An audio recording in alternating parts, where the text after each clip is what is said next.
आप सबों को जय सु। चलिए आज का पाठ स्टार्ट करते हैं। आज है 1 अगस्त शुक्रवार। आज का पाठ लिया गया है मत्ती रचित सुसमाचार अध्याय 13 पद संख्या 54 से लेकर 58।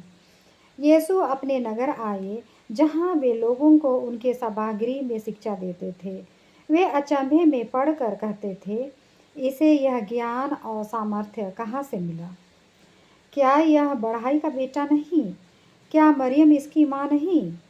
क्या याकूब, यूसुफ, सिमोन और यूदस इनके भाई नहीं?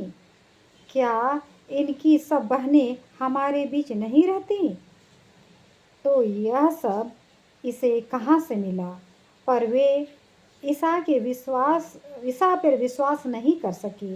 ईसा ने उनसे कहा, अपने नगर और अपने घर में नबी का आदर नहीं होता।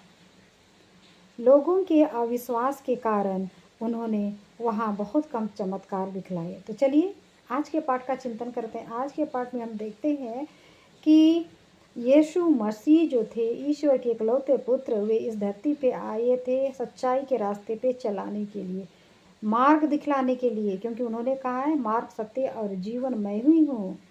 लेकिन लोग उन्हें उनके परिवार को लेकर के, उनके परिवार से रिलेट करके उनकी बुद्धि को परखते थे। उनका कहना था कि एक बढ़ाई का बेटा इतना ज्ञानी कैसे हो सकता है? अभी हमारे समाज में भी जो अच्छा करता है, जो लोग अच्छा सोचता है समाज के लिए, लेकिन वो अगर नीचे तबके का है वो इंसान, तो लोग उन पे विश्वास करना नहीं चाहते हैं कि इतना नीचे तबके का जो इंसान है वो इस तरह से बुद्धिमान क्यों होता है। जैसे फॉर एग्ज़ाम्पल मैं बताना चाहूँगी, मे भी किसी को बुरा लगे, लेकिन जो हकीकत है, जैसे हिंदू समाज में जो ब्राह्मण होते हैं उन्हें हम सर्वश्रेष्ठ दर्जा देते हैं और उन्हें हम ज्ञानी समझते हैं। उसी प्रकार हमारे क्रिश्चियन समाज में जो हमारे सिस्टर्स होते हैं, जो स्पेशली साउथ के सिस्टर्स या फिर फादर्स होते हैं, वे हमें तुच्छ समझने की कोशिश करते हैं।